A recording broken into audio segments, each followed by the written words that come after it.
A gente se siente imensamente feliz por estar recebendo mais uma vez nesta casa o Geshe Phende, por quem temos uma profunda admiração, profundo, de certo carinho e respeito. Mas isso não poderia ter sido possível a não ser pela articulação de Ngawang Phende, representante de sua santidade o Dalai Lama e gestor da Tibet House, que está aqui, no certo, ao lado, que sempre nos possibilita estas oportunidades. Quando a professora Tônia Banacker, que é quem acaba de falar, me perguntou a respeito do tema que poderia falar o Geshe Phende, eu falei assim espontaneamente, eu poderia falar sobre Asanga. Depois de meia hora caí em conta e falei, Lia, você tem uma ideia, não sei do que falar sobre Asanga em 2 horas? Sem sombra de dúvida, nos estamos referindo a um dos maiores, junto com Nagarjuna, um dos maiores pensadores, filósofos, arquitetos de a compreensão da realidade. Talvez seja Asanga. Mas são grandes, certo, pensadores, são grandes filósofos que nos vão aproximar a uma compreensão do que seja a realidade. A gente chama no real a isto habitual com o qual ligamos todos os dias. Mas essa outra dimensão precisa necessariamente um mediador, precisa necessariamente um tradutor. E nesse aspecto, o Geshe Phende tem a maestria de poder nos tornar, através de seus recursos e habilidades pedagógicas, conceitos de extrema complexidade em algo que, com um pouquinho de esforço, por favor, com um pouquinho de esforço, conseguimos vislumbrar. Eu quero agradecer imensamente também a nossa tradutora Amor, que acompanha todos os geshes e lamas que visitam este país, a Jane Pili, pela sua generosa disponibilidade de estar conosco e nos permitir justamente esse acesso a esses conhecimentos. E a presença também do Lama Rinchen, que também nos acompanha nesta jornada, uma jornada que tem a Palas Athena de décadas, atrevo a dizer, são 4 décadas já, de diálogo com as tradições do Tibete e com os mediadores dessas tradições, que vão ser tanto a administração geral do Tibete em Dharamshala, quanto todos os outros representantes tibetanos na condição de religiosos ou de laicos ou de leigos em o mundo, no certo, espalhados. A todos eles, a nossa gratidão mais profunda. Thank you very much for staying with us.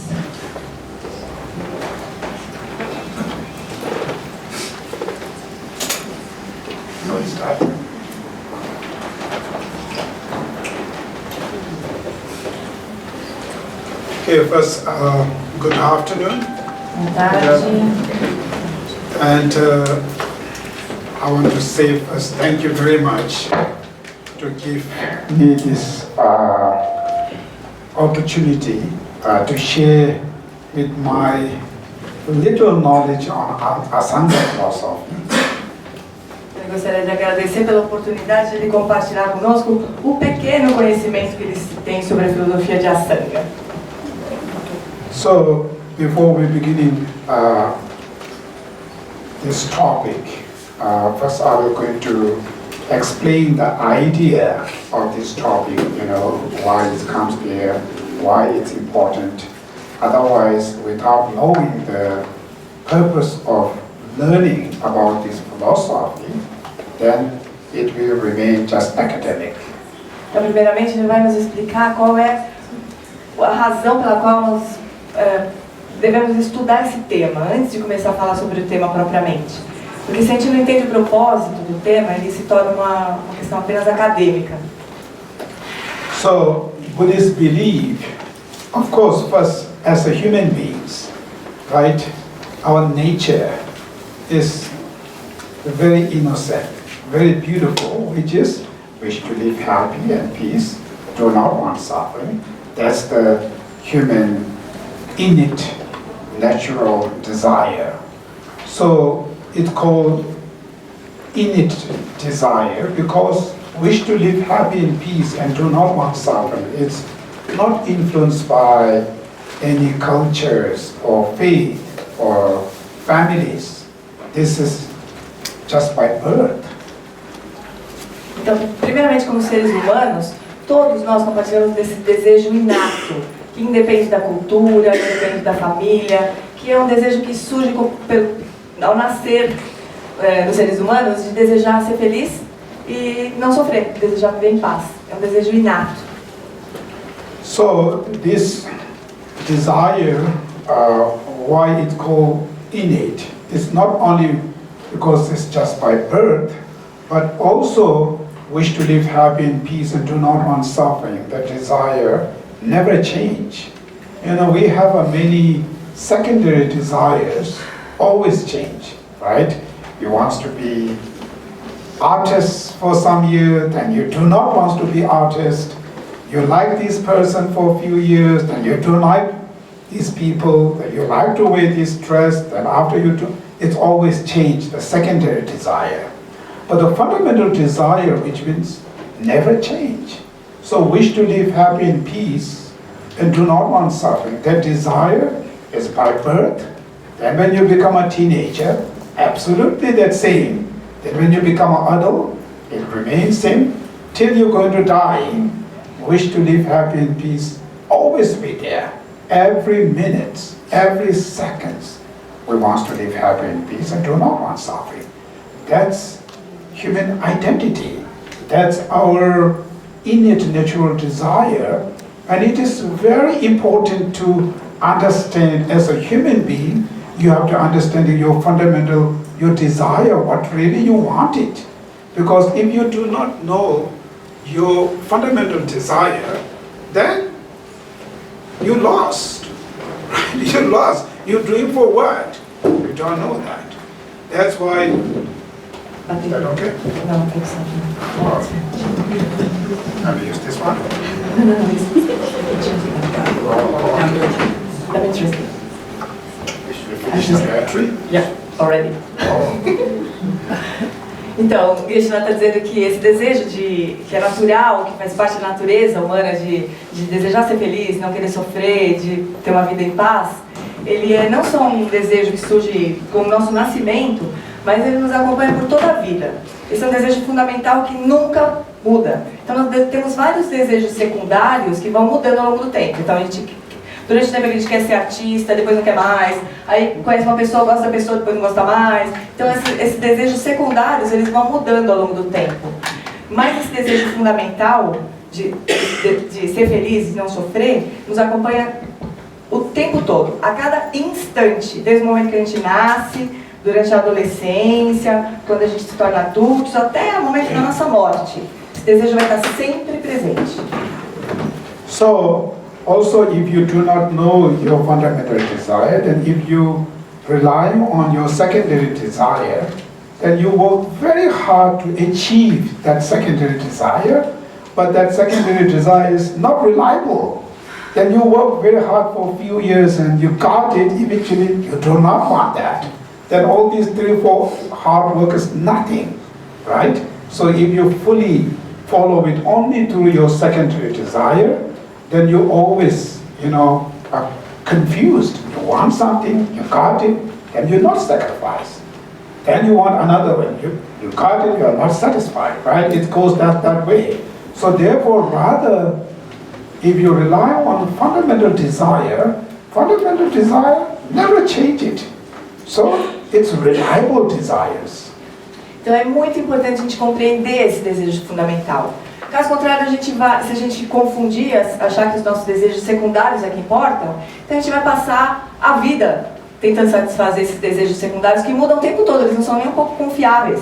A gente quer alguma coisa, aí sacrifica para aquilo, aí consegue a coisa, depois daqui a pouquinho não está mais satisfeito com aquilo. E assim a gente passa o tempo inteiro. Então é muito importante a gente entender qual é esse nosso desejo fundamental, porque esse sim é confiável, ele não muda nunca.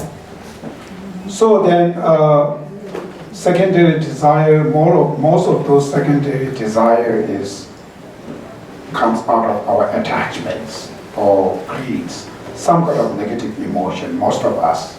So then even you have the desire to get something for happiness, then you're thinking this will make me really happy, you jump it, eventually you got it. Then do they really makes you happy? It's not. It will going to be changed. Right? The most of the life that human being is spending, we try very hard work to get there. When you got it, then you are not happy. Then you are looking something different. You try to go there to achieve that. That makes me happy. When you got it, you're not going to be happy, right? So secondary desires are mostly influenced by our attachments. And the attachment is mistake and wrong consciousness. That's why, how much you work very hard to get something. Then when you got it, you fail again. So that's how it makes us more stressed, more worry. There's all these other mental problems because we 100% rely on only the secondary desire and we're forgetting our fundamental desires. A maioria desses desejos secundários, eles estão enraizados em emoções negativas, no nosso apego, na ganância. Então são chamados de consciências equivocadas. Essa mente que busca satisfazer os desejos secundários. E como é que acontece? A gente sente que precisa de alguma coisa para ser feliz. Aí a gente trabalha duro para conseguir aquela coisa. Quando a gente consegue, pode ser que a gente consiga mesmo. E daí a gente vê, não era o que eu queria. E aí está infeliz outra vez. E a gente passa a vida inteira nessa busca incessante por satisfazer os desejos secundários que invariavelmente vão levar a mais estresse, a mais sofrimento, né? Porque eles se transformam ao longo do tempo, né?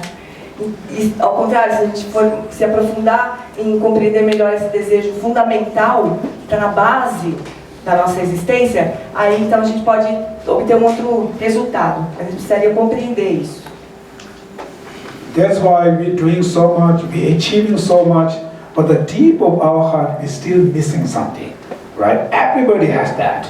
How much you achieved in the material world, but deep of your heart is still something missing there. So that means you still didn't get it, your fundamental desire, what you really wanted. Então por isso que a gente consegue muitas coisas e chega a muitas... consegue atingir vários dos nossos objetivos, mas ainda assim, no fundo, falta alguma coisa. Todo mundo se sente assim.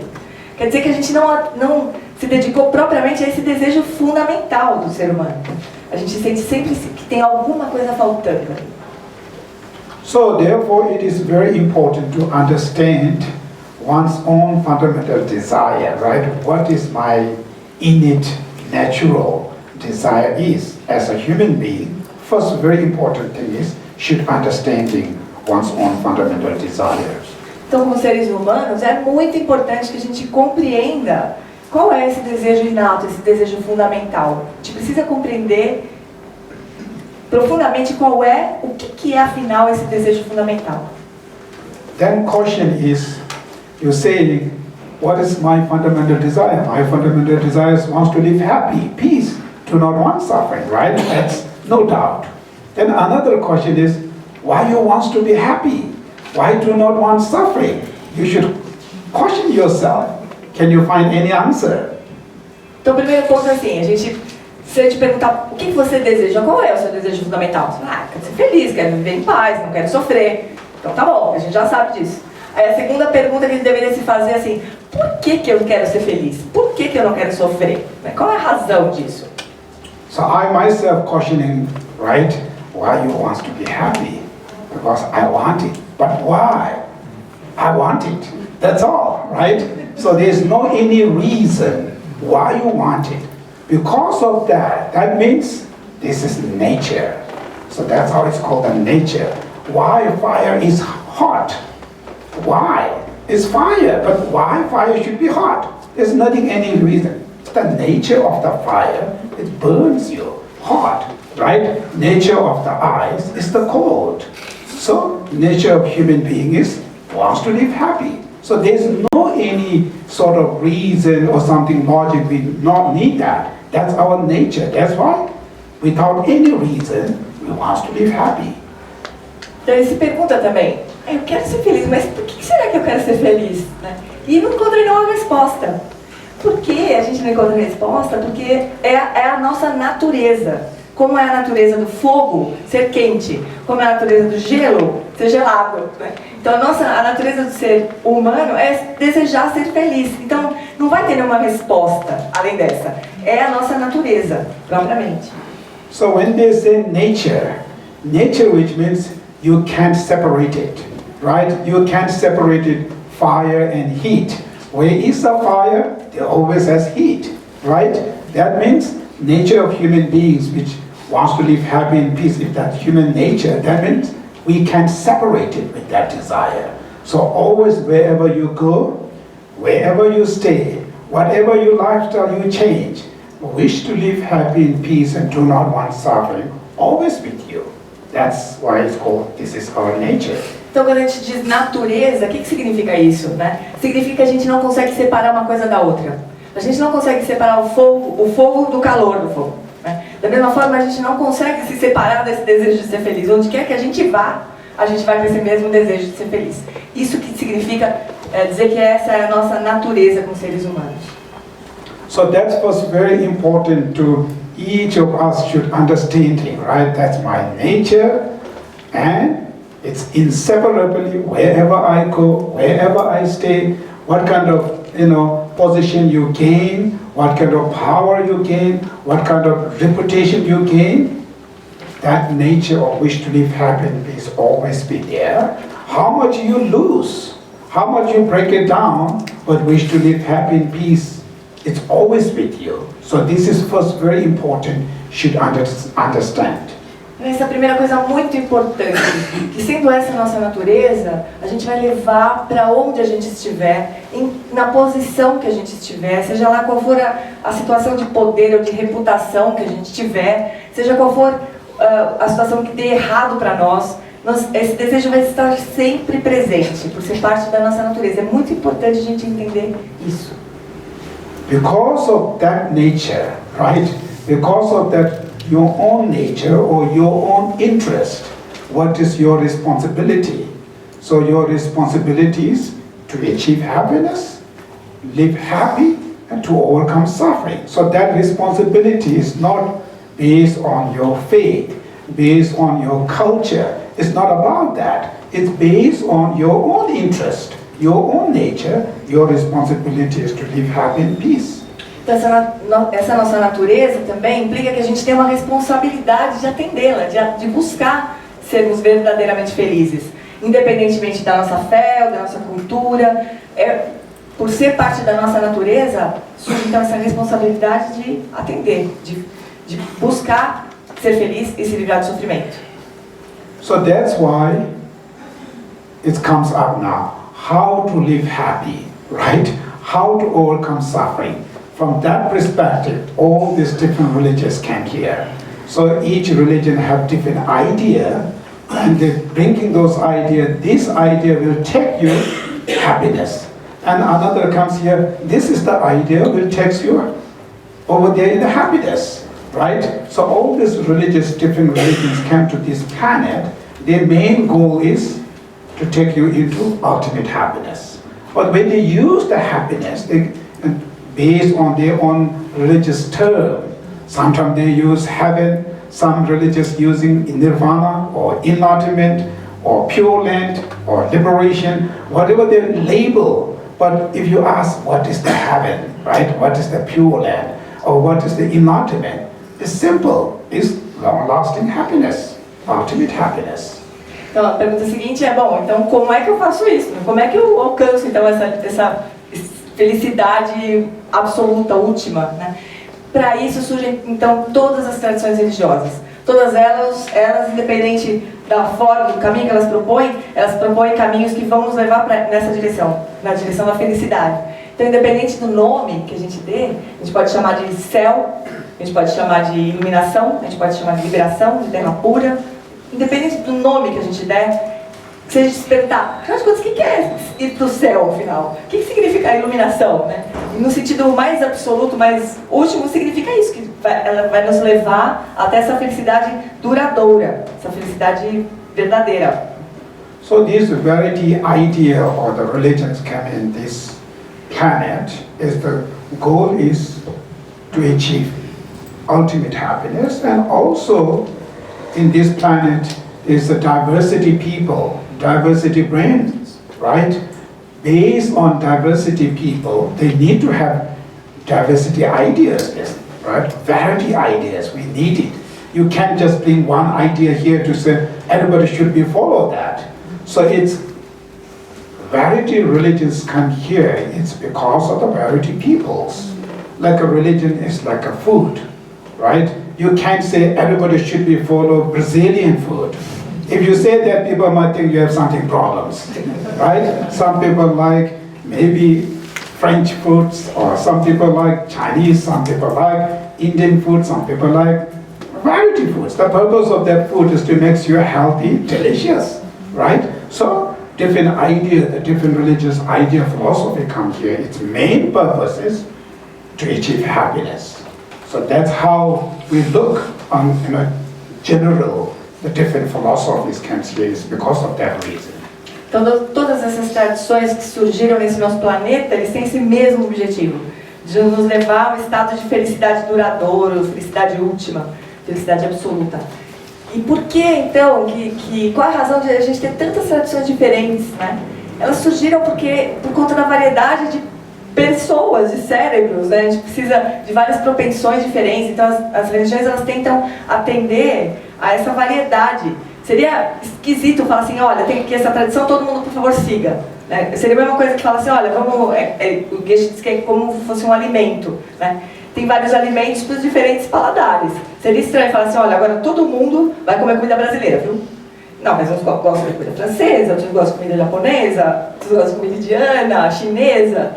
Então seria estranho falar, agora todo mundo vai comer comida brasileira. Seria um probleminha que a gente teria, né? Então, é assim, as tradições diferentes, elas propõem caminhos diferentes para atender a variedade de mentes humanas. So among these variety philosophy idea, what is the Buddhist idea is there? So today we are sharing that idea, right?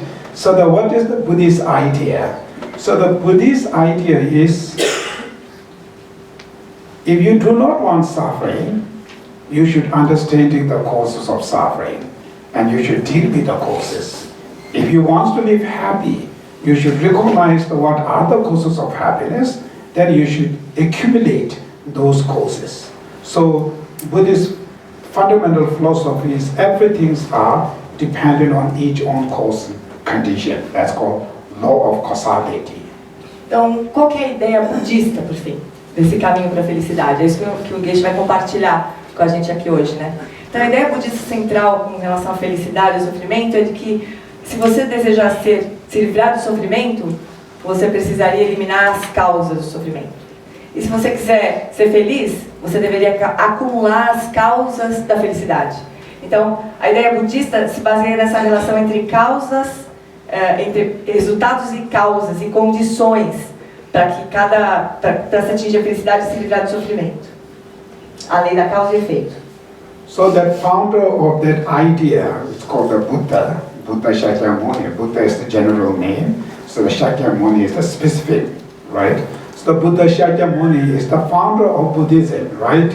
So how he got that idea, right? We have to investigate. Of course, he was first very smart, compassionate prince, very intelligent, handsome. During that time, it is saying many other royal families, they're looking, he is the husband of the princess. Everybody's looking at that. That's very smart and talented. Not only that, very compassionate and loving heart. So he knows he will going to become a king in the future, right? No doubt. As a prince, only one person, they have only one child. As a prince, he will going to become a future as a king. So before he became a king, he was thinking, what is the responsibility of a king? king, which means the leader. So what is the responsibility of a leader? In order to understanding the responsibility of a leader, first you should think all those people, why they rely on king, right? Why they rely on the leader? Their only main, their wish, their desire is they want to live happy and peace, do not want suffering. So that's why they rely on somebody who can lead those people into happier, more safe.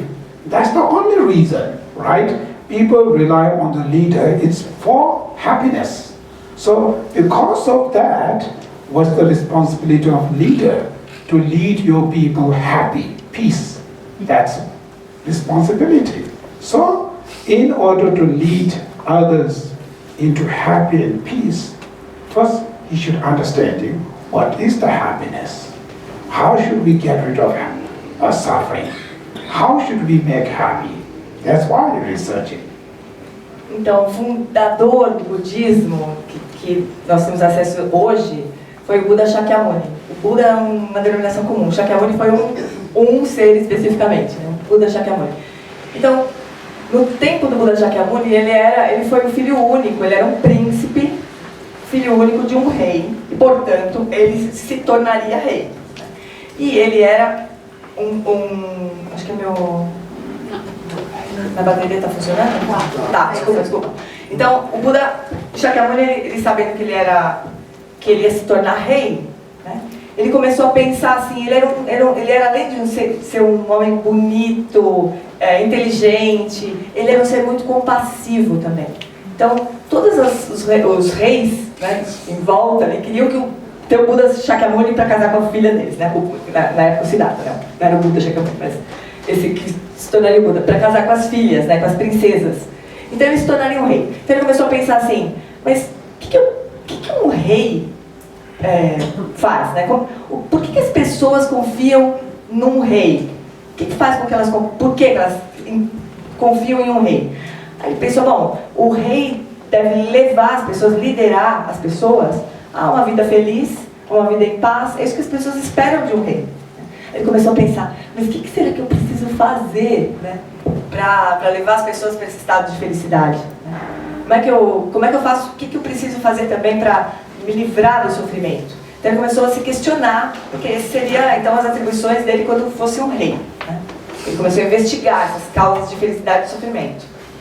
So when he researched that, in general people think happiness, which means you have what you call power, you have to have a good reputation, material, so all that external, right? Everybody focus on that way. So if you are rich, you are happy. If you become a very powerful person, you are happy. Or you are becoming superstar, maybe you think that's the happy, right? That's the majority of people thinking. As the Prince Siddhartha, when he was in the Prince Siddhartha, he has everything. Right? He has a royal family, luxury life, he has some power, he has some money, everything he has, but still not happy. Right? So he knowing through his own experience, just having those material doesn't mean makes you really happy. Because when you do not have that, you think that will make us happy, right? But when you have the people who comes with this material life, they know exactly. So through his own experiencing, knowing just having those material life alone doesn't mean happy. So they still have fear, still worry, still stress, still anxiety. So all those pains still there. So in order to lead happiness, which means what's really, where should we focus? Where is the really true happiness? That's how you're researching that, taking many classes from different teachers here, there, so research yourself. Then finally found it out. It's the true happiness, it comes with each individual's mental experience. So happiness and suffering, it's about each individual's mental experience.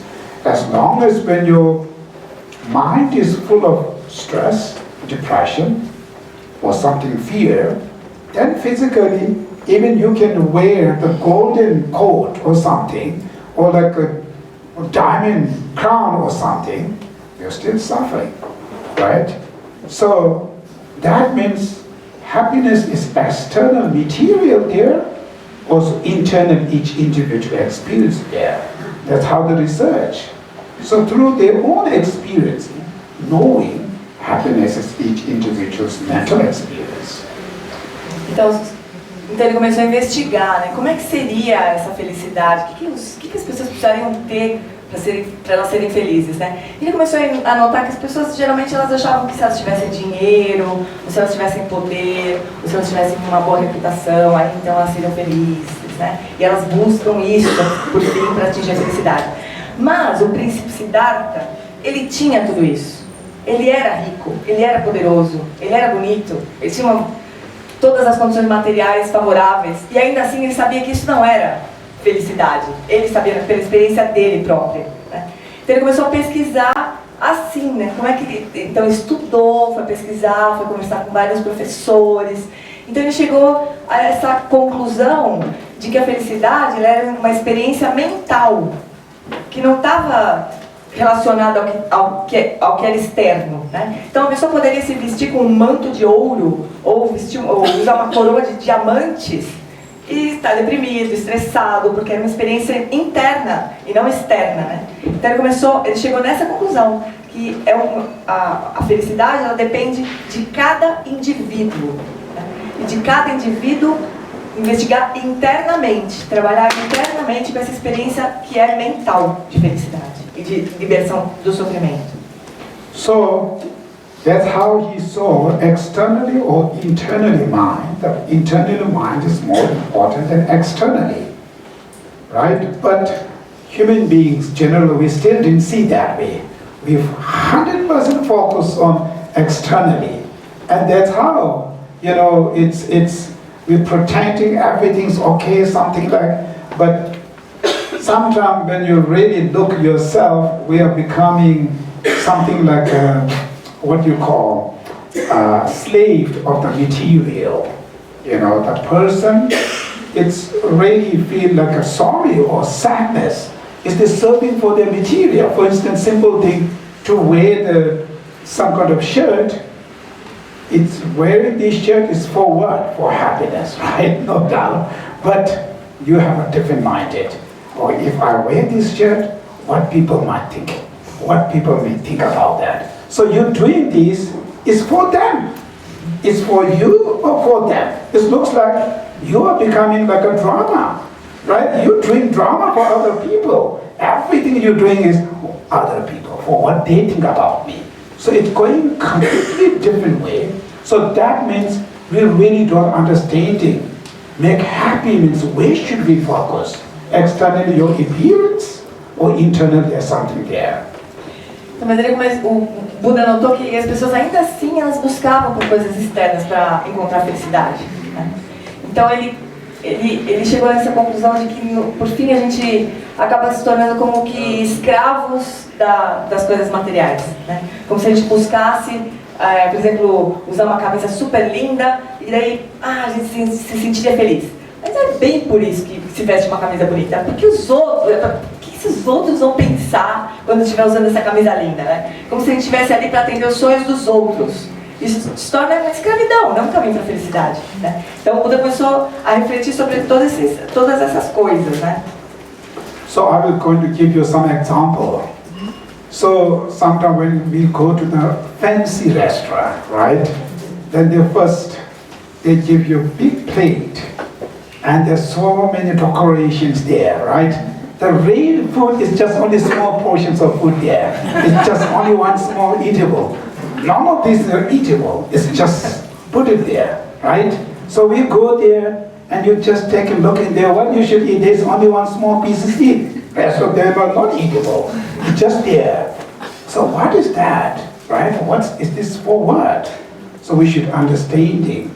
This serve means serving who? Serving to consciousness, the mind. So when we talk about the mind, mainly we have 6 main minds, right? Which is 5 sensory, like physical sensory consciousness, 6th mental consciousness. So within the 5 sensory consciousness, first is eye sense consciousness, ear, nose, tongue, body sense consciousness, right? These are called 5 sensory. Then 6th mental consciousness. So when we say please and happy, means to make happy those consciousness. So in order to make eye sense consciousness, even these are not eatable, but it's beautiful. So eye sense consciousness only experiencing color, shapes, that's all. Eye sense consciousness can taste, can smell, right? Whatever, what they do is just objects which are colors and shapes. So all these beautiful shapes and colors, nothing eatable, it's serving to our eye sense consciousness.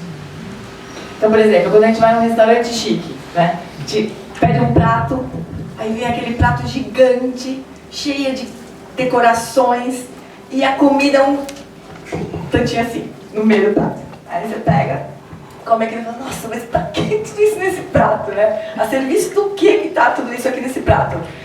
Aí o Geshe então começou a explicar que a gente tem 6 tipos de consciências, né? 5 consciências ligadas aos sentidos físicos e uma consciência que é a mental, né? Então, por exemplo, a gente tem a consciência ligada aos olhos, ao nariz, à boca, aos ouvidos e ao corpo todo. São as 5 consciências sensoriais, né? Então aquela decoração bonita toda que está ali no prato está a serviço da nossa consciência visual, que só vê cores e formas. Ela não sente cheiro, ela não sente gosto, ela só enxerga cores e formas, né? Então aquela decoração toda lá está servindo só para a consciência visual, né? So then next, in order to make ear sense consciousness happy, then we have all those beautiful play musics and songs, and sometimes they have a live song and some recording, whatever they're using. Is music we can't see, we can't taste it, right? It's only hearing. So serving to whom? Serve to our ear sense consciousness. So all these music, this making thing, is just simple to make our ear sense consciousness happy. Então, a gente tem, nesses restaurantes, então pode ser que tem uma música deliciosa tocando, às vezes uma música ao vivo, né? Para fazer a nossa consciência auditiva feliz, né? Então, a gente tem todas essas, eles criam todas essas situações para que nossa consciência auditiva fique feliz. Then for the nose sense consciousness, we buy those perfumes, right? So all those very fancy, some very strong smell, sometimes it makes me headache.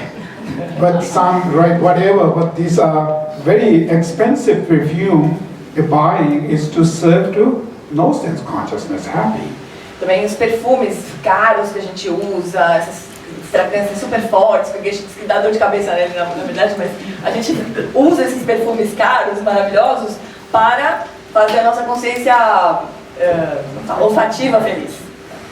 Then after the tongue sense consciousness happy, then making those delicious taste. E aí tem aquelas especiarias, tudo que se coloca nos alimentos, então para fazer a nossa consciência gustativa feliz. Then for the body sense consciousness, everything makes very easy to chew, soft, not like a concrete, right? So that's for body sense consciousness. E daí para a consciência corporal ou tátil, né? Então esses alimentos eles são fáceis de mastigar, eles não são que nem concreto, assim, então eles são, né, gostosos de mastigar para fazer a consciência tátil feliz. So all these things is actually making all these things too simple to serve to our consciousness, the mind, right? 5 sensory consciousness. So when these sense consciousness experience pleasure, they give the message to the mental consciousness. Then mental consciousness become happy. They say, wow, this restaurant is very good. This makes me really happy. So we go there, work very hard to make this money. Then we buying the happiness from that restaurant. Então, quando todas as consciências sensoriais estão felizes, né, que elas estão tendo sensações agradáveis, elas mandam uma mensagem para a mente e a mente fica feliz da vida. Fala, ai, que demais, que restaurante maravilhoso. Então a gente trabalha duro para ganhar um dinheiro, para ir lá e comprar felicidade nesse restaurante, na verdade. É isso que a gente faz, a gente gasta um dinheiro para achar que tá tudo muito lindo e ficar feliz. So now important subject is here. Just having this beautiful food and music and perfume, everything, just having them, is that makes you really happy or not? Right? If that makes happy, then of course we always should be focused on this material, but that's not guaranteed.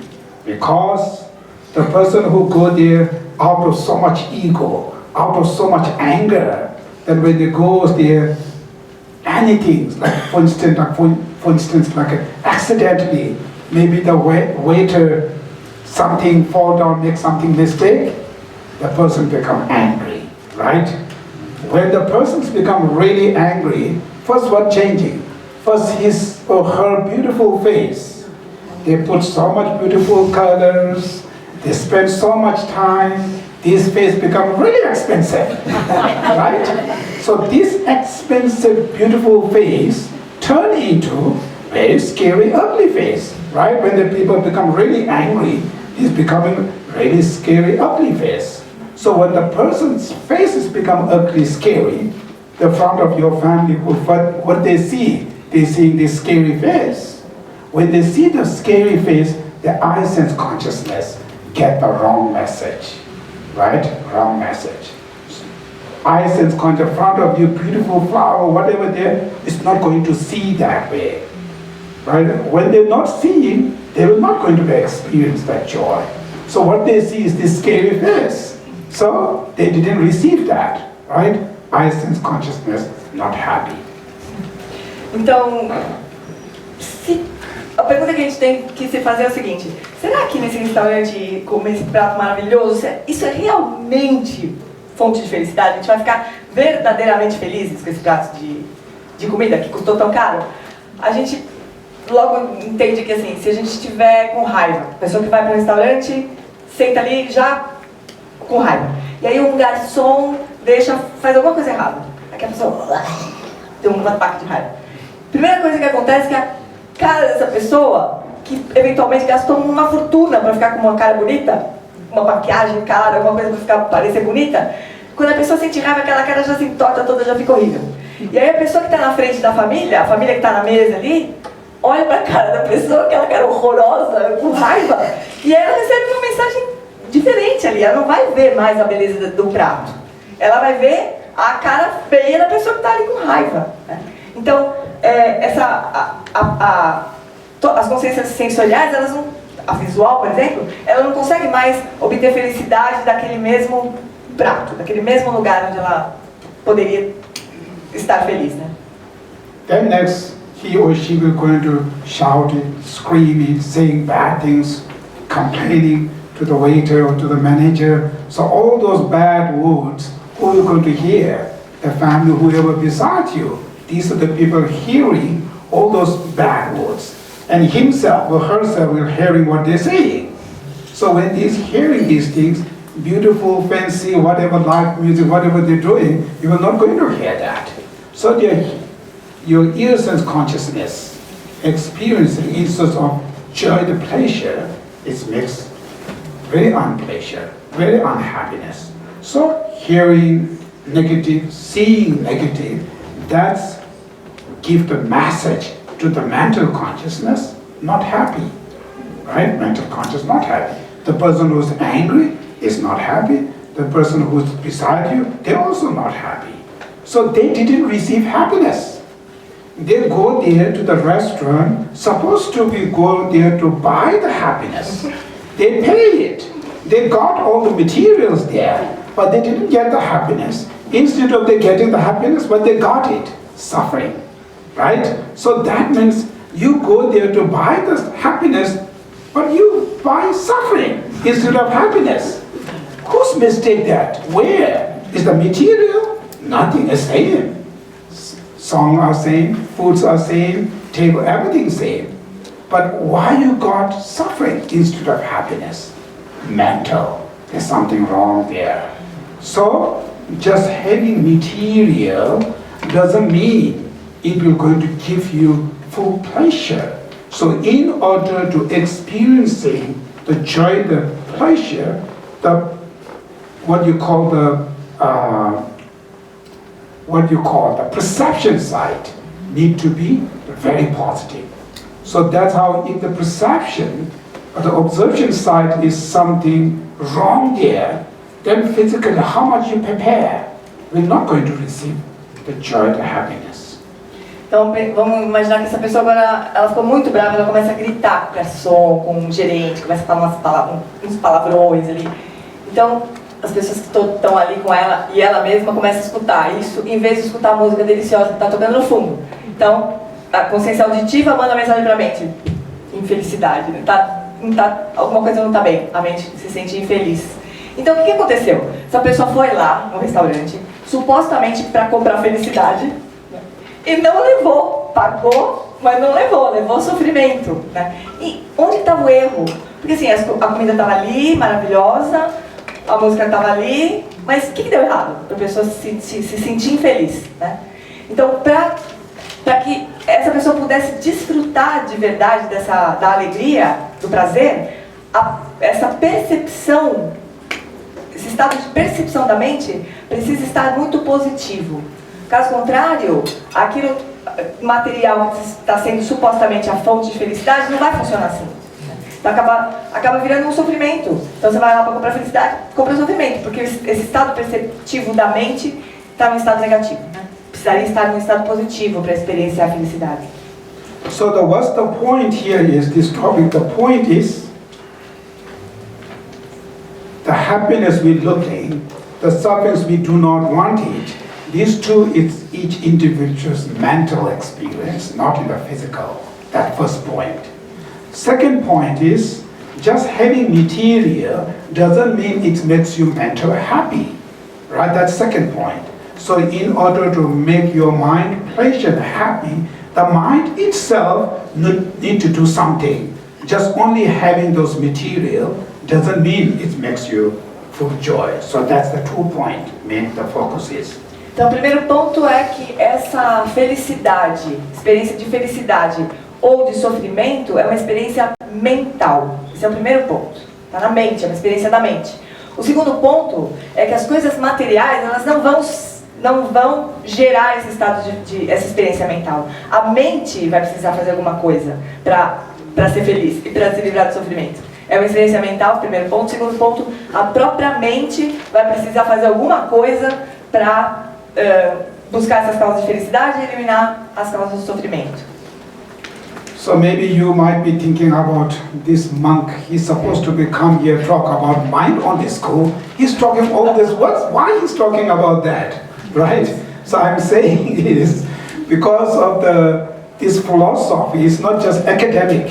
It's not just philosophy. It's really important to each individual's, relationship with the purpose of how to make happy. What's the purpose of this philosophy? Where should we apply knowing this philosophy? That's what we're talking about.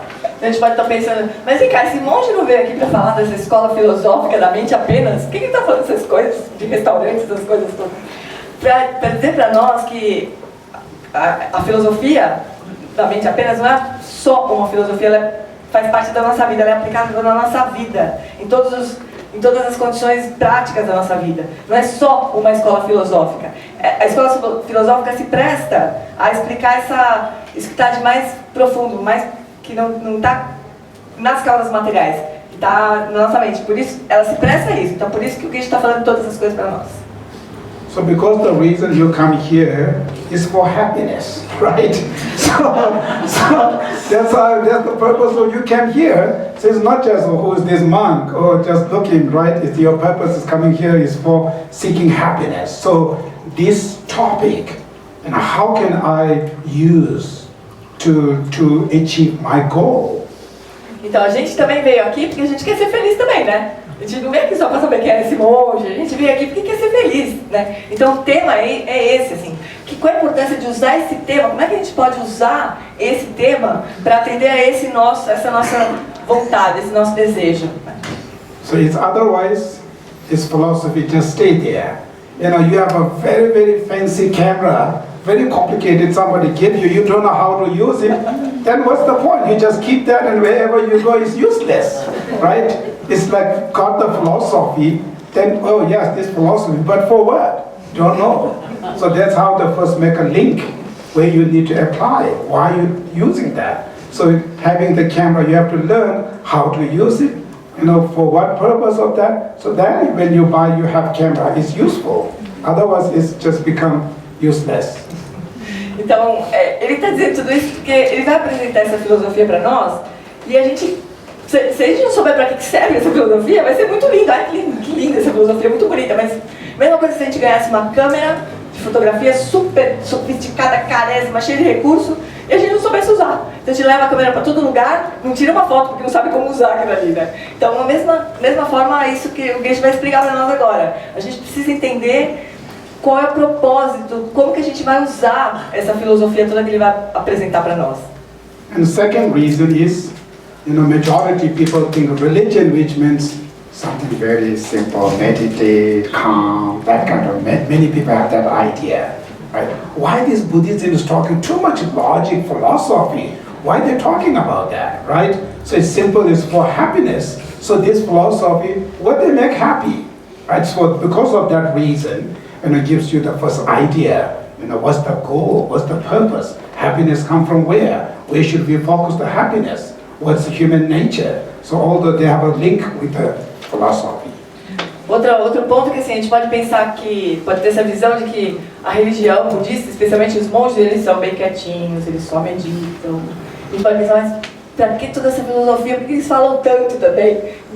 Pra ser feliz, mas pra que tá essa filosofia aí? Então, por isso que ele começou dizendo para nós, falando sobre a natureza humana, sobre o que é fonte de felicidade, o que não é. Então, para a gente poder fazer essa conexão com o ensinamento que ele vai dar agora.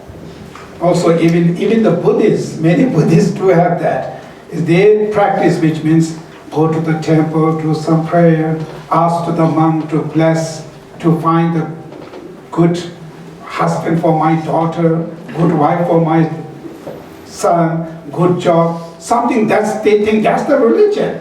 So, because not understanding the really what is the Buddhism, so that people use for just for business. It's like a business. Então, tem muitos budistas também que se pensam assim, né? Eles vão para um templo, aí chega lá, reza, faz todas as preces, reza a mantra, chega para o monge, por favor, me dê as bênçãos para o meu filho encontrar uma boa esposa, para minha filha encontrar um bom marido, para eu encontrar um bom trabalho. E elas acham que é isso. Então elas acham que é como se o templo e a filosofia budista, a religião budista virasse um negócio, né? Que você vai conseguir coisas ali. Is this religion is supposed to be to get rid of suffering, for happiness, then if that's the point, right? If that's the point, then this religion, how they makes happy, right? You have to practically, logically, you have to explain.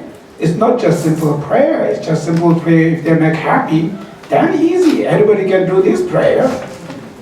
Então, se o propósito das religiões então é nos levar à felicidade, eliminar o sofrimento, então precisa ter uma lógica aí, precisa ter um raciocínio que envolve tudo isso. Só rezar e recitar mantra, isso não é suficiente, né? A gente vai precisar se aprofundar e usar o raciocínio, usar a lógica. É para isso que essa filosofia está aí. So because of that reason, now that's why the Prince Siddhartha was investigating, researching, finally it's seeing really true happiness is each individual mental experience, the joy, and suffering is also each individual mental, it's not about physically. And it also found in just having those material alone, it also not makes you fully joy and happiness. That's all now this looking, researching, how should make mental happiness? What are the causes of our inner pains and suffering? That's how the research. So when they research and look at there, I'm quite clear. So what are the causes of suffering? Suffering comes from where? Majority people think we suffer because of the job, because of the family, because of blah, blah, blah. We always pointing something out there. That's the general people, right? But the Buddha saw is not there. These are not just nothing. These are the conditions. of course. But the fundamental, the prime causes of one's suffering, it comes from one's own negative emotion, mental afflictions. So Buddhist philosophy term, it's called ignorance, wrong consciousness, are the main causes of one's own sufferings. Então Buda investigou por aí, ele começou a entender que as fontes da felicidade, a felicidade era uma experiência de cada indivíduo, uma experiência mental de cada indivíduo, igualmente o sofrimento também é uma experiência mental de cada indivíduo, e também ele entendeu que as coisas externas não traziam felicidade, pela própria experiência dele. Então ele começou a investigar como é que se pode cultivar a felicidade mental. Como que a gente pode se livrar do sofrimento da mente, né? Então ele começou a entender que as causas verdadeiras do sofrimento mental não são nada que está fora. Então não é o emprego ou uma outra pessoa. Claro que o que está fora, que a gente costuma apontar como a fonte do nosso sofrimento, elas são condições, com certeza. Mas o fundamental é o estado de mente, né? Então nosso ponto fundamental, mais importante para a gente se livrar do sofrimento, é essa consciência equivocada, que se chama no budismo, consciência errada, a ignorância, as nossas aflições da mente. E esse é o ponto fundamental para se eliminar o sofrimento e ter experiência mental de felicidade. So from that reason, so as long as the person, he or she, under the influence of negative emotions, then physically, whatever lifestyle you choose, you still remain suffering.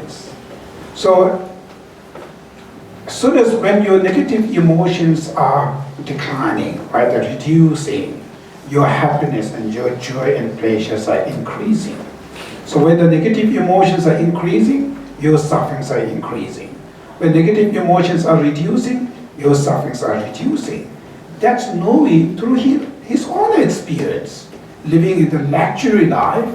As long as if you don't clean your negative emotion, physically it doesn't matter. You will going to be experience stress and depression.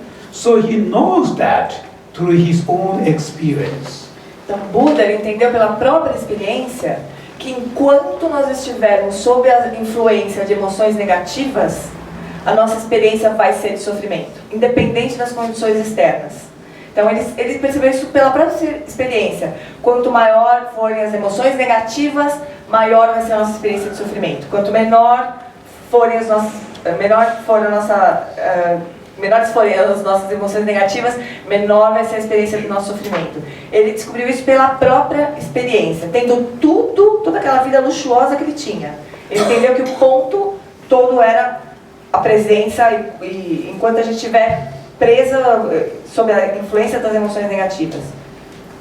So he through his own experiencing, so just having all those beautiful power or whatever you have doesn't mean it makes you happy. So because of that reason, so he was searching, now how should I will deal with these problems? So the problems come from my own negative emotion. So first, himself, go and research, deal, then take care of all other sentient beings. So his intention is really wants to lead each and all of those people who rely on the king into happiness. That's the main goal, right?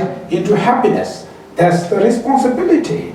In order to do that, first himself need to be fully understand how to do that, where it comes from, so he himself has this problem, then learn exactly understanding, then give up everything, right? He sacrificed his life, which means he give up his royal life, he give us his wife, his son, everything, and go to the forest and rural area to deal with this emotion, to deal with this negative emotion.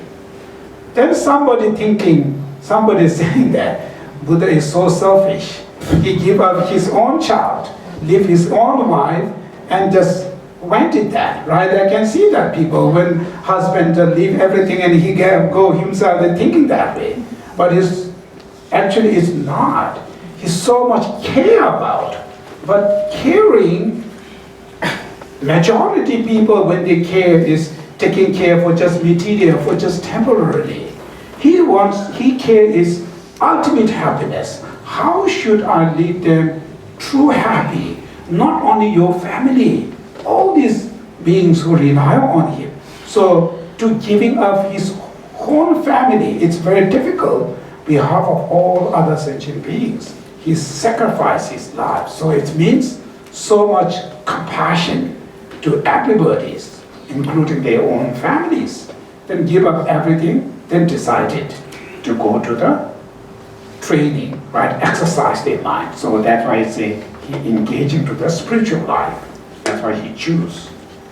Então, o Buda, o Siddhartha, quando ele percebeu que era assim que as coisas funcionavam, que ele precisava lidar com essas emoções negativas para poder experienciar verdadeiramente a felicidade, e que não adiantava tudo que ele tinha, aquela vida luxuosa que ele tinha, ele resolveu buscar uma forma de fazer isso, de lidar com as emoções negativas. E lembrando que o principal propósito dele era levar todas aquelas pessoas que confiavam nele como um líder, né, para levar todas essas pessoas à felicidade verdadeira. Esse era o propósito dele. Ele entendeu que não seria dando nada externamente que ele conseguiria fazer isso. E aí, então, ele abandonou toda a vida dele, a vida no palácio que ele tinha, o luxo que ele tinha, e foi para a floresta para poder fazer essa busca de como se livrar da experiência mental do sofrimento. Daí algumas pessoas, então, ele largou o palácio, largou a família, largou a mulher, largou o filho, para buscar, então, essa saída para o sofrimento, né? Então, muitas pessoas pensam assim, nossa, mas esse Buda, ele era egoísta, hein? Largou a mulher, largou o filho e foi para a floresta, como assim, né? E é justamente o contrário, assim, ele era extremamente compassivo, porque ele entendeu que ele não conseguia dar nada, na verdade, naquele momento para a família dele, que pudesse realmente levar essas pessoas à felicidade. E ele se importava não só com a família dele, mas com todas aquelas pessoas do reino que dependiam dele, que iam depender dele, que confiavam nele, né? Então ele se retira de tudo isso para ir buscar essa saída. E ele vai então se dedicar a esse treinamento, né, isolado, fora do palácio. So then after went to the forest and researching, dealing with his own emotions, specific negative emotion. So to get rid of those negative emotions is not easy. You know, these negative emotions are very strong. You have to apply the logic, apply the reason. So many things you have to apply, and you have to exercise your mind every day, every minute. Then it's getting better, becoming more healthier. Right? Before, very unhealthy mind. So what is the mental disease? Negative emotions are the mental disease. So those living with so much mental disease, it makes very unhealthy mind. So when they make healthy mind, they need to exercise their mind. So that's how they exercise. That's called meditation, right? So exercising their mind. So it takes 6 years to clean all these negative emotions. Then after 6 years, when you completely purify and eliminate all the obstacles, all the mental affliction, or afflictive or cognitive obscuration, then when he achieved that cessations of afflictive and cognitive obscuration, that's called Buddha. That's how he turned into the Buddha, right? So when he become a Buddha, then he not just sit happy that. That's how you know why he go there. Age of 29, he went.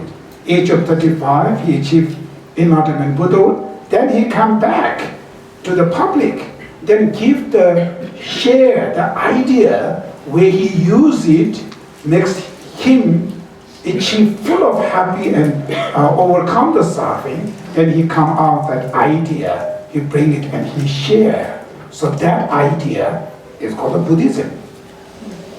Então, Siddhartha fez isso, ele se dedicou a esse treinamento, né? Que não é uma coisa simples, porque essas aflições da mente, essas emoções negativas, elas estão muito arraigadas, são muito fortes, né? Então esse treinamento é longo e demanda muito raciocínio, muita reflexão, muito trabalho interno, né? E esse treinamento todo que o Siddhartha se submeteu que a gente chama de meditação, né? Então é esse treinamento para eliminar as aflições da mente. Então, quando ele por fim conseguiu, ao longo de 6 anos de treinamento, né? Depois de 6 anos de treinamento, ele conseguiu eliminar totalmente os obscurecimentos aflitivos e cognitivos, então aí ele se tornou Buda. Então esse é o processo da iluminação, né, do Buda. Mas aí o Buda se iluminou, se livrou completamente de todas as emoções negativas, obscurecimentos aflitivos e cognitivos. Aí o que ele fez? Ele não ficou ali, desfrutando do estado de Buda. Ele se levantou e foi compartilhar essa sabedoria, essas ideias dele, né? Então ele voltou para os lugares, para a família, para compartilhar com todos os seres essa ideia dele de liberação do sofrimento, né? E dessa felicidade genuína. E essa ideia a gente chama de budismo. Então ele fez isso, né? Ele se levantou e foi compartilhar tudo que ele tinha descoberto.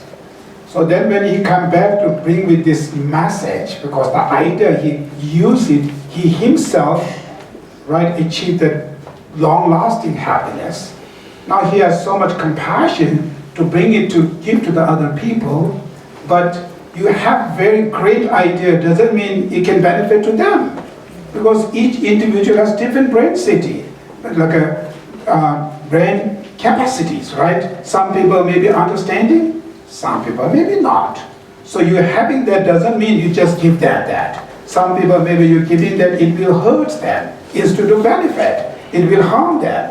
So waiting to find really correct, right student who can able to utilize that. So when he become a Buddha, till first his teaching, it take 49 days. He couldn't find anybody capable to use that idea. That's how 49 days. He said, I couldn't find it, I had to keep quiet, sit there. So 49 days. Then eventually he found first the students, the disciple, there's 5 students who can able to understanding some of his idea, not whole idea even, just some of little idea, somebody will understand. For that 5 students, he gave the first teaching, it's called first time of the turning the wheel of Dharma, it's the 4 Noble Truths, right? He taught, of course there's so many, but the important 3, right? Wheel of Dharma, they turned the wheel of Dharma 3 times. The first time, second time, third time. The first time when he taught to the student, it's called the 4 Noble Truths.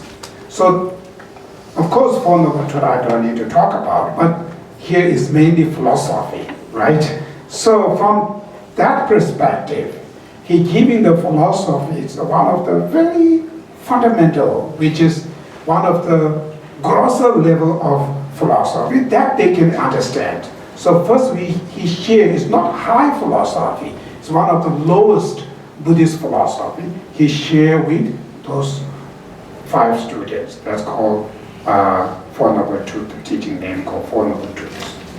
Então o Buda tinha toda essa riqueza, essa filosofia na mão, todas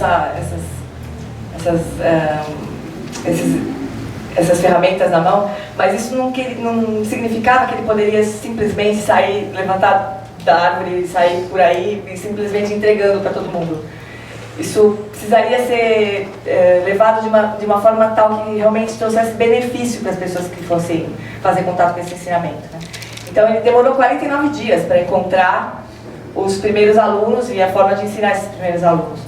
Ele poderia, inclusive, poderia acontecer de ele dar os ensinamentos e aquilo, em vez de trazer bem, fazer mal para aquela pessoa, né? Então ele precisava encontrar a forma e os alunos adequados para os ensinamentos que ele tinha para dar, né? Então depois de 49 dias ele encontrou esses 5 primeiros discípulos dele, né? E o primeiro ensinamento que o Buda deu foi que a primeiro giro da roda do Dharma, que ele chama, ele ensinou as 4 nobres verdades. Que o Geshe não vai entrar no detalhe agora, mas as 4 nobres verdades são a filosofia mais grosseira, vamos dizer assim. É a menos elevada, né, das filosofias budistas. Mas era aquilo que ele ofereceu e que funcionou, e que foi útil para aqueles discípulos, né? Então esse é o primeiro giro da roda do Dharma, as 4 nobres verdades. Depois ainda a gente teve mais 2 giros da roda do Dharma, né? Outras formas que o Buda encontrou de ensinar as pessoas. Yes, of course, why he take very long time to find the right students Because, of course, as a general human beings, and that, of course, and during that time, when you say, take care of one's own country, what that means, during that time, everybody focus weapon, army. Take care of the country means make more army, makes more weapons, make stronger, fight, war, win. That's how, during that time, all the kings and princes, and they are focused there, right? To save the country means build more weapons and armies. Everything is violent. That's safety countries. Means if you have a more army, much stronger weapon, they think this is the country is more safety during that time. That's why all the royals, India, all the states have their own royal country at that time. So everybody was looking on that way. Buddha is very unique. He's thinking about safe country, happy country. It's not the violent, it's not the weapons.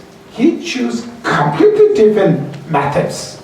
So maybe that during that time, all the other royal may be thinking he is crazy, right? He's taking care of country means just give up everything, go to this forest and doing some kind of meditation. Even this is been centuries and centuries. Even today, even very smart people, when you say I'm doing like that, they might be thinking you have something problem. They might be taking you in psychiatric or psychologist, something going wrong in my child, right? They think that is same. So that kind of, the confidence, even giving up everything and doing that, then when you come back and share his thoughts, deliver to the people, the public in there, how much that benefit, right?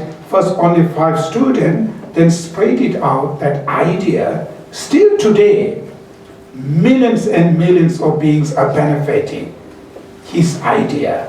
If he become a king and just fight it one of the stronger, how many years, how much longer? 100 years. And you have to kill so much, make so many enemies.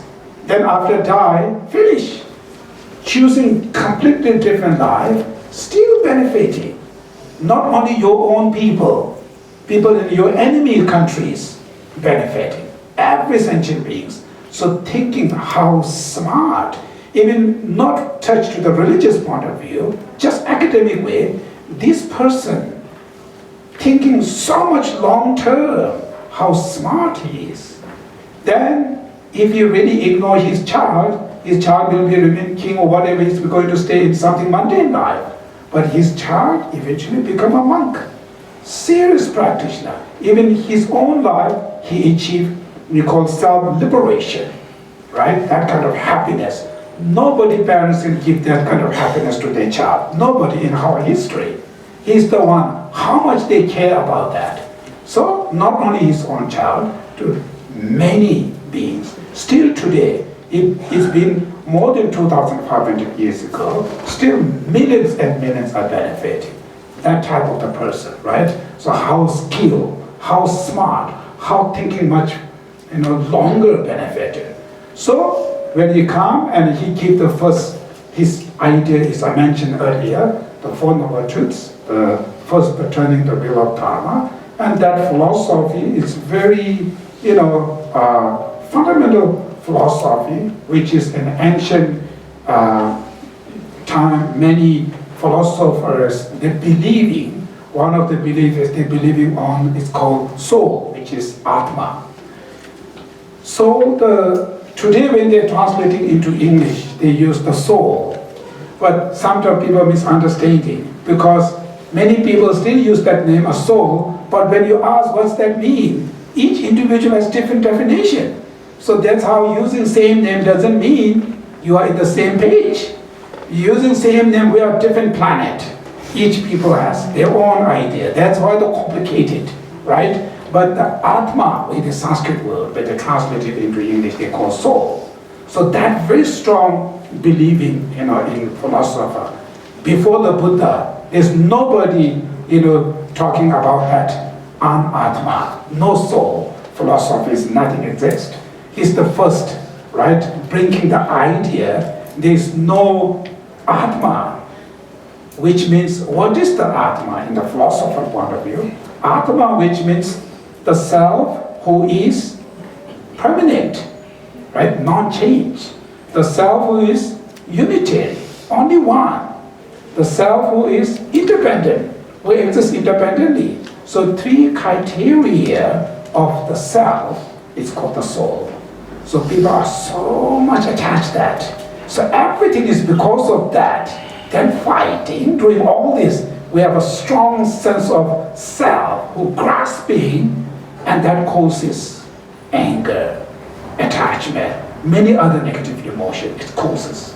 So his idea is saying that type of Atma is not exist. So that philosophy he first taught the first middle of Dharma. He shared that philosophy. Então, a gente pode pensar, por que o Buda demorou? Por que o Buda demorou tanto tempo, né, para ensinar? Então tem um ponto que naquele tempo os reinos eles se defendiam muito violentamente, assim, era uma época de muita violência assim na defesa dos reinos, né? Então a proposta do Buda era completamente diferente, era uma proposta de defesa de trazer felicidade para as pessoas, muito diferente de se armar, de guerrear, aquele tempo era assim, vai pra guerra, mata e vença. Era essa a filosofia que reinava naquele tempo. Então, para o Buda se levantar daquela árvore e dar o tipo de ensinamento que ele tinha para dar, não ia ser muito simples encontrar quem tivesse disponibilidade para ouvir, né? Aberto para ouvir. E as pessoas achavam que ele era maluco. Assim, como assim? Esse rei deixou todo mundo, largou o reino, foi meditar na floresta. Como assim? Deve ser louco, né? E ainda hoje, a gente às vezes fala assim, vou fazer um retiro. As pessoas devem ter algum problema. Leva para um psicólogo, um psiquiatra, dá um jeito, não, alguma coisa está errada com essa pessoa, né? Então ainda tinha esse primeiro problema, assim, né? De Buda ter que lidar com essa forma de defesa, né, de busca de segurança, que era muito violenta. Então era um caminho muito oposto ao que acontecia naquele tempo, né? Mas ainda assim ele voltou para o reino dele, para o castelo dele, e o filho dele, que ele tinha abandonado um tempo atrás, né, 6 anos antes, ele tinha abandonado o filho.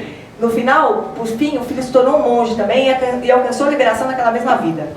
Então, que outro rei, que outro pai pôde fazer isso, né? Então, se ele tivesse continuado lá no reino dele, sido um rei, tivesse brigado com muita gente, talvez os feitos dele durassem alguns anos, assim. E ao final ele morreria e estaria tudo acabado. O filho dele é a mesma coisa, teria se tornado um rei também, e daí morreria e estaria tudo acabado outra vez, né? Então ele não seguiu esse caminho.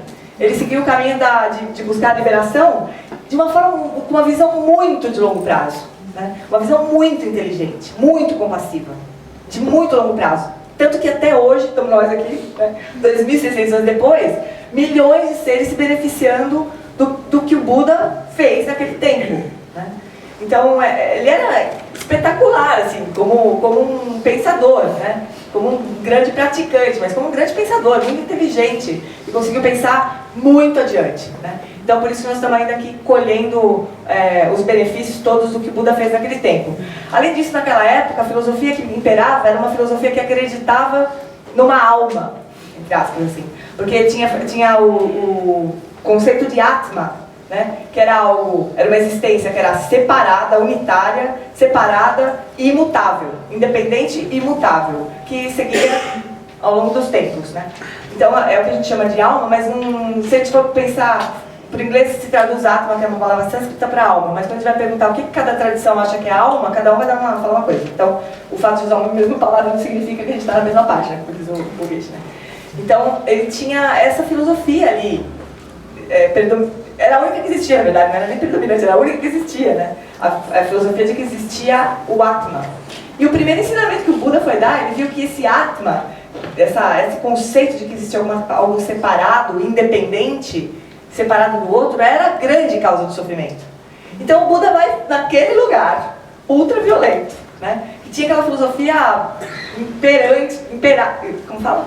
Imperante? Tá certo? Que imperava ali, ele vai falar que aquilo não existe. Esse é o ponto das 4 novas verdades. Ele vai falar de anatma, que era um conceito que não existia, né? Então não foi uma coisa simples, assim, de ele chegar e oferecer esses ensinamentos nesse contexto todo, né? De além de ser violento, de ainda ter uma filosofia única que existia, de que existia uma alma que é separada. Ele chegar e dizer, o ensinamento dele da primeiro giro da roda do Dharma foi dizer que Atma não existia, né? Não era da forma como as pessoas pensavam, ao longo de muitos e muitos anos, todos os anos. So he used that very skill, which mainly what he's giving message is the message of dependent on cause and condition. So he's giving the point is everything's are dependent. There's not something solid from there. Everything's are dependent on cause and condition. So good causes, good result. Bad causes, bad result. So that types of the philosophy, he giving that, so giving that information. Then next, he turned the second wheel of Dharma. It's called the Prajnaparamita Sutra. So it's called the profession of wisdom, the sutra. So from that second wheel of Dharma, then he giving more detail about the dependent origination. Not only cause and effect dependent, they have much subtle level of dependence. So that's how he goes the philosophical first, very gross level of dependent. Everything's are dependent on each other. Everything's are dependent on the cause and condition like that. Then second wheel of Dharma goes more subtle, right? Mutual dependent, not only cause and condition, dependent on like a whole and part. Without parts, there's no whole. Without each individual, there's no society, right? In order to have society, you have to have individuals, right? That kind of dependence. So giving more detail about cause and condition, that's second wheel of Dharma. Então, nesse primeiro giro da roda do Dharma, ele falou sobre causas e condições. Ele começou a explicar a relação de causa e efeito. Então, boas causas positivas geram resultados positivos, causas negativas geram resultados negativos. Então, esse foi o nível mais grosseiro de dependência que o Buda ensinou no primeiro giro da roda do Dharma. No segundo giro da roda do Dharma, onde ele ensinou Prajnaparamita, o Sutra da perfeição da sabedoria, então ele detalhou um pouco mais essa relação de causalidade, né, de causa e efeito. Então ele falou, por exemplo, ele falou sobre a dependência mútua, ele explorou a originação dependente mais detalhadamente, né? Então ele fala, por exemplo, que o todo depende das partes, que não existe um todo se não houver as partes, não existe uma sociedade se não houver indivíduos, né? Então ele falou do tema da originação dependente com mais detalhes. Esse foi o segundo giro da roda do Dharma. Then next is called the third wheel of Dharma, called the Samdhinamochana Sutra. That sutra is called the Sutra of the Unrevealing the Thought. So Sutra of Unrevealing the Thought, which that sutra more emphasizing on like a more subtle consciousness about the consciousness, and at the same time the philosophy, the dependence on the mind and object, perceiver and the object, right? Perception and the objects, that dependence. So it's giving more detail about that philosophy. That's called the third wheel of Dharma. Daí no terceiro giro da roda do Dharma, então, o Buda ensinou a originação dependente de uma forma bem mais sutil, né? O Samdhinamochana Sutra, que é o Sutra do desvelar do pensamento, certo? E então ele começou a explorar essa relação entre quem percebe e o que é percebido, né? Entre o sujeito e o que é percebido, e o objeto, né? A relação entre a mente que percebe e o objeto que é percebido. Esse surgimento conjunto. So these are the three big, the teachings of Buddha taught. Of course, there are many others his teaching, but these are the three that's called he turned it 3 times, like turning the wheel of Dharma 3 times, right? So now, first, Four Noble Truths, that sutra, it comes to, like a Buddhism, we have 4 different schools, general 4 schools we have. So those 4 schools divided by philosophy. it's from the method practice they are saying. Way of the explanation, the philosophy, which means way of the explanation of reality, what is the truth. Then we cross to subtle, subtle, subtle. That's how they divided 4 schools. So because of the certain people, if it gives you very subtle, high level of philosophy, instead of benefit, it makes them more confused. So that's why first they give them gross level of philosophy, then go more subtle, subtle, higher, higher, right? That's why first noble truth is very gross level of philosophy. That's how the first Buddhist school, first 2 school, is called Vaibhashika school and Swatantika in Sanskrit word, which means great exposition school, and the sutra school. So these are the 2 lower schools based on the philosophy Buddha was taught in the first wheel of Dharma. Então, esses 3 giros da roda do Dharma, então, são os principais ensinamentos que o Buda deu. Então, ele deu vários ensinamentos, mas esses 3 giros da roda do Dharma que a gente chama são os 3 principais ensinamentos que o Buda deu. Então, ele era muito habilidoso, né? Então, ele ensinou primeiro assim a natureza da realidade de uma forma mais grosseira e de formas mais sutis, sucessivamente, assim, né? Mas se ele sabia que se ele ensinasse uma filosofia muito sutil, em vez das pessoas se beneficiarem daquilo, elas ficarem mais confusas. Então ele primeiro ensinou uma filosofia um pouco mais grosseira, que eram as 4 nobres verdades, né? Então a gente tem 4 principais escolas no budismo, divididas por filosofia, ou seja, a forma como elas explicam a realidade, né? São 4 escolas que explicam a realidade de formas diferentes. As 2 primeiras escolas que lidam com essa explicação menos sutil, mais grosseira, né? São as 2 escolas, são Vaibhashika e Sautrantika. São as 2 primeiras escolas budistas, né? Então elas usam a explicação das 4 nobres verdades. A base, a explicação que elas dão sobre a realidade é baseada nas 4 nobres verdades, esse primeiro giro da roda do Dharma. A Vaibhashika se chama também a escola da grande exposição. E a Sautrantika se chama também a escola do Sutra. Então, essas são as 2 primeiras escolas filosóficas que se baseiam nos ensinamentos da primeira roda do Dharma, primeiro giro da roda do Dharma. So then second, the wheel of Dharma, which Pranjaparamita Sutra, when he taught that, and based on that sutra, the philosophy where he give it's one of the subtlest, highest philosophy, and that school is called the middle way school, which is called Madhyamika school. So founded by, just leave it first, the Madhyamika school. So the Madhyamika school, the middle way school, is the main follow the second wheel of Dharma, the Pranjaparamita Sutra. Então, com base no segundo giro da roda do Dharma, que foi quando o Buda ensinou o Prajnaparamita, o Sutra do Prajnaparamita, a perfeição da sabedoria, então baseada nesse segundo giro da roda do Dharma, então nós temos a escola do caminho do meio, a Madhyamika, que segue então a visão de realidade explicada no Sutra do Prajnaparamita. Then the third wheel of Dharma, which is called Sandinamojina Sutra, the Sutra of unrevealing the thoughts. So that sutra, the base on that sutra, then philosophy where the Buddha taught based on that sutra, it comes the mind-only school. It's called Chittamatra. Sometimes they use Yogacara. So either Yogacara or Chittamatra, both is called the mind-only school, which base their philosophy comes from the third wheel of Dharmas. Então, com base nos ensinamentos do terceiro giro da roda do Dharma, no Sandinimoshana Sutra, com base nesse sutra, então surge a escola da mente apenas, ou apenas, é uma tradução que fica sempre esquisita, mas é mente apenas, apenas mente, eu já vi de tudo que é jeito, mas normalmente mente apenas se traduz. O nome dessa quarta escola budista também é chamada de Chittamatra ou Yogacara, é a mesma escola, se baseia então no terceiro giro da roda do Dharma.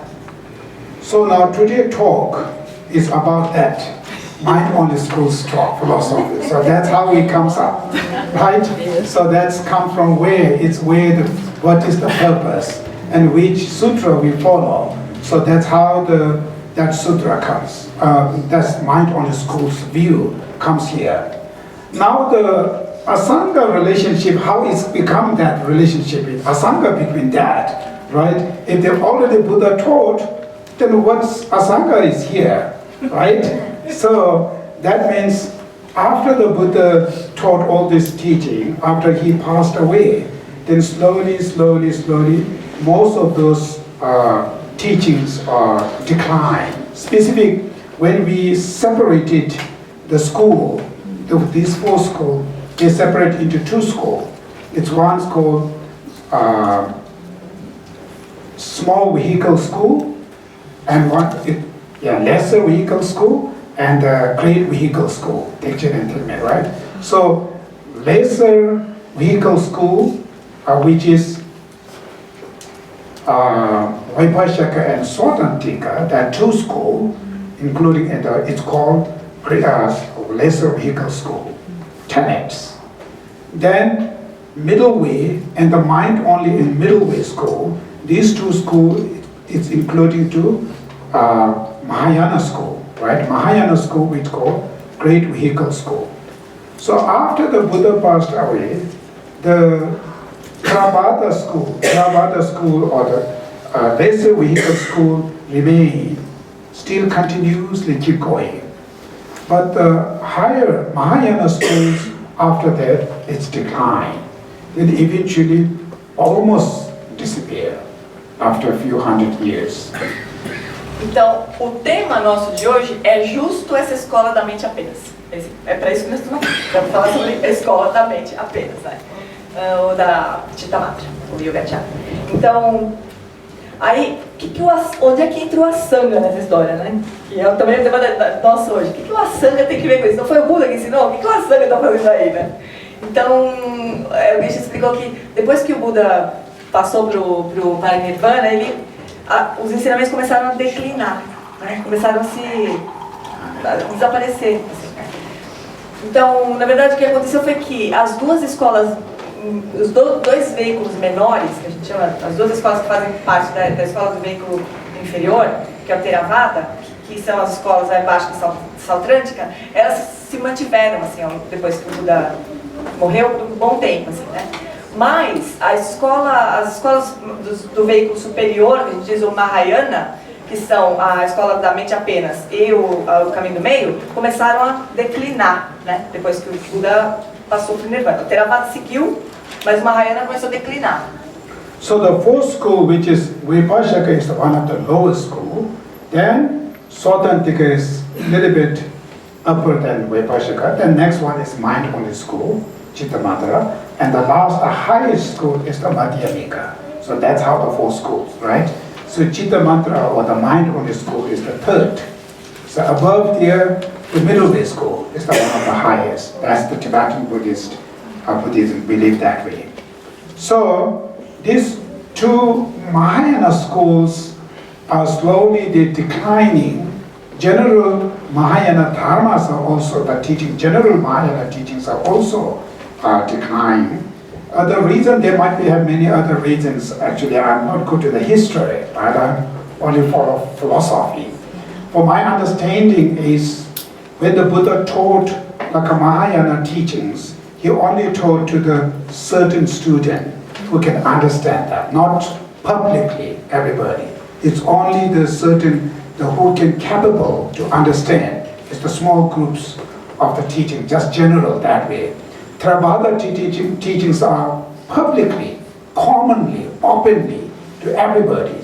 So that's how the lower schools still remain giving each other. But minor scholars slowly, the countries have wars and all this between religious problems and all these things decline. So that's how they eventually almost disappear. So when they disappear, then actually before that, Buddha already says in one of his texts, so after he passed away, after a few centuries, a few hundred years, one of the master will come up, he will going to introduce this Madhyamika philosophy again back to, after a few years, certain master comes, he will going to bring it back again, the mind-only schools that already have in the scriptures, they already say that before. So That's why the middle way school comes, I think it's during the 2nd century. One of the Indian great scholar, it's called Arya Nagarjuna. So the very great and what he called a smart scholar. When he came, he found the Prajnaparamita Sutra from one of the lands called the Nagaland. So he found that Prajnaparamita Sutra from the Nagaland and study and bring it back to these planets, and giving teaching and writing the many texts, commentary on this text. That's how the middle way philosophy, middle way schools bring it back into this planet by Acharya Nagarjuna. That's why it's called Nagarjuna is the founder of the middle way schools. I think that before that maybe the idea is there, but maybe they're not using that specific terms, or I'm not sure. Then after maybe around between 4th and 5th century, then Arya Asanga, when he came, then his specific study on Samdhinamachana Sutra, and of course Prajnaparamita Sutra is already there, so study all of them, and he bring it back again, the mind-only school's view, the thought, the philosophy. He wrote it, many books, about that, commentary on this mind-only school's view. So that's how it's called Arya Asanga is the founder of the mind-only schools. Então, na tradição budista a gente vê assim as escolas budistas num nível, vamos imaginar num crescente de sofisticação, assim.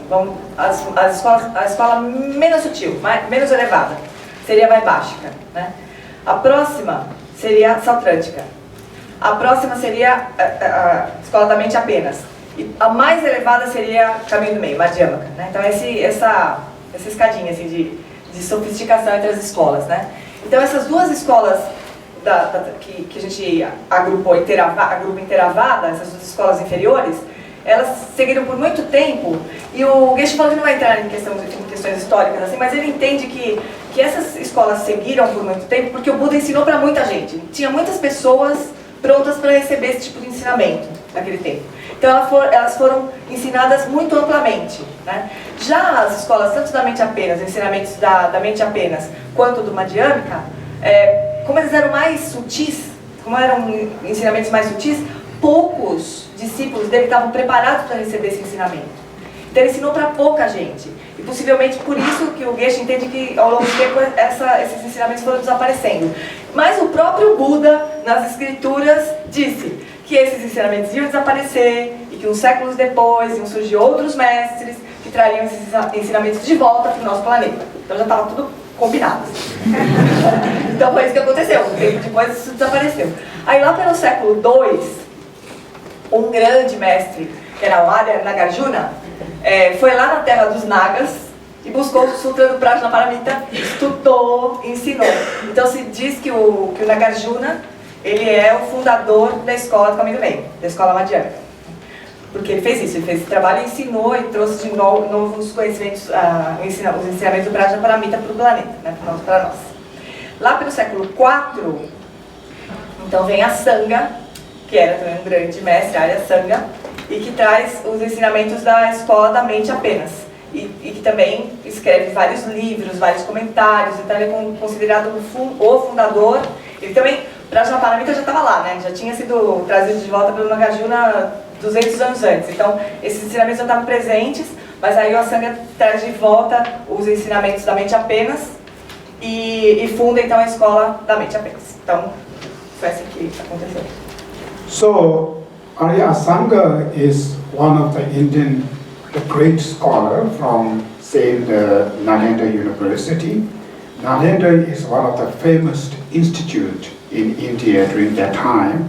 It is saying around 10,000 Buddhist scholars are living in one institute. It's very famous. So he was from that same university where the Nagarjunas come from. They are come from same University in Nalanda, and he's like similar like a prince, and he avoided engaging to this religion, become a monk, study.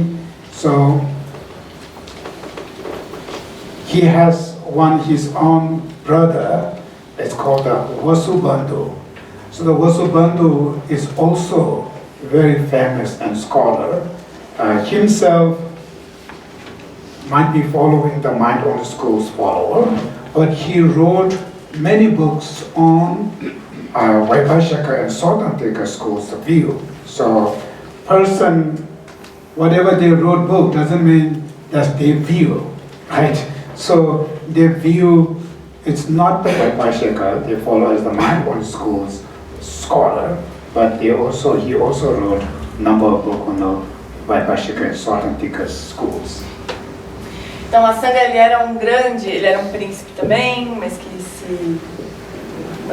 decidiu se dedicar ao estudo do Dharma, e ele era um dos monges da grande universidade Nalanda, uma grande universidade budista na Índia, onde também muitos outros mestres estudaram, inclusive na Nagarjuna. Então, Asanga era um desses monges que viviam em Nalanda, que estudavam em Nalanda, que era uma universidade gigantesca, com milhares de monges moravam nesse lugar e estudaram, saíram os maiores eruditos budistas dessa universidade, né?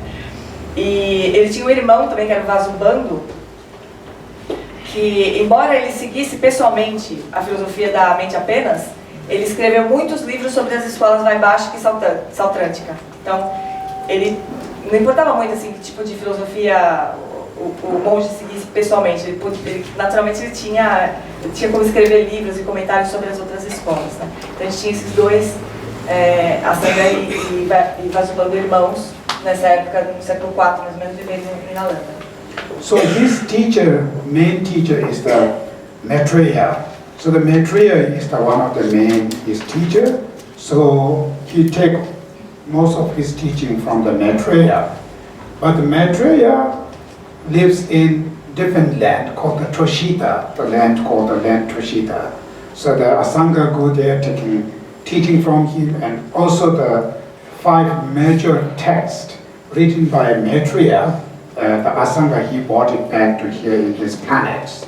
So himself wrote many texts on the Maitreya's, based on Maitreya's text. So the Asanga is the one who brings this mind-only school's view in this planet and promote this view in this planet. That's why it's called the mind-only school's founder. Então, Asanga, o principal mestre de Asanga era o Buda Maitreya.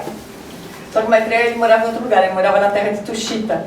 Então Asanga foi até a terra de Tushita para receber os ensinamentos de Maitreya, né? Então ele trouxe os 5 tratados de Maitreya, que são os principais ensinamentos do Maitreya, e escreveu esses livros, né, sobre os ensinamentos de Maitreya, e muitos outros livros sobre os ensinamentos de Maitreya. Então por isso ele é considerado o fundador da escola da mente apenas. So now what is the Asanga's view, right? Or what is the Asanga's philosophy now?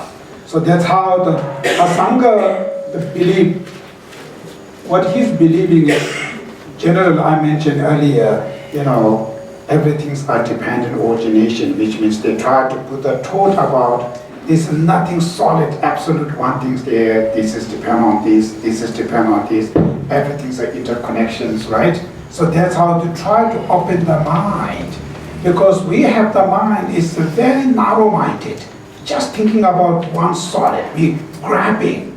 So to break it that narrow-minded, just talking very skillful way.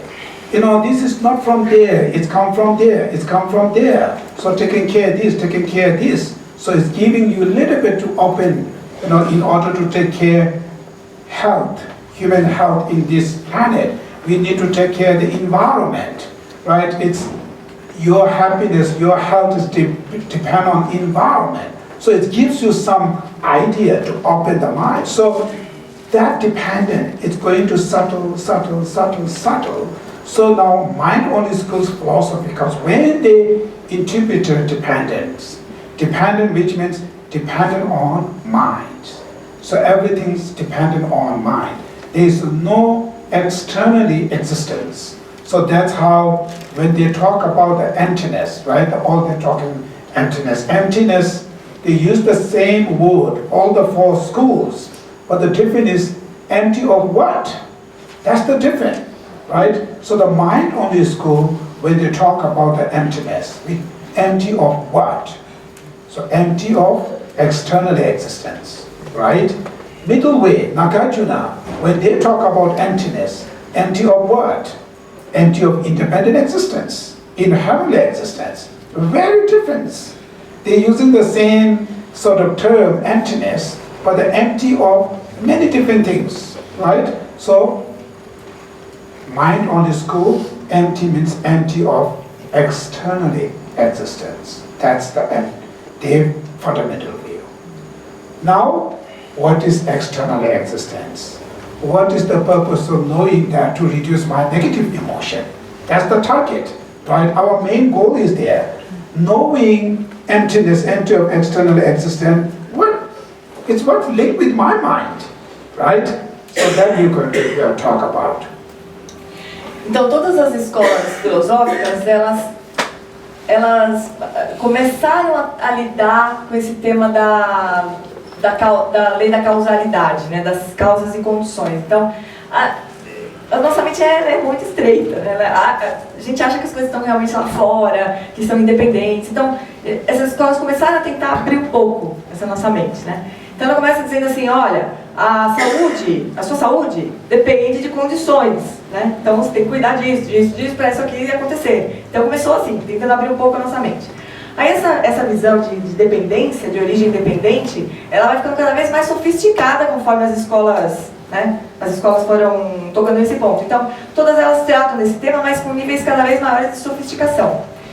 Outro tema que também é tratado em todas as escolas, então, primeiro o Geshe fala assim, a originação dependente fala que as coisas dependem, né? Mas dependem do quê? Né? Então, cada uma vai dar uma explicação para isso. Outro tema que surge em todas as escolas é a noção da vacuidade. Então, quando a gente fala que as coisas são vazias, né, são vazias de quê? Né? Cada escola vai dar uma explicação para isso.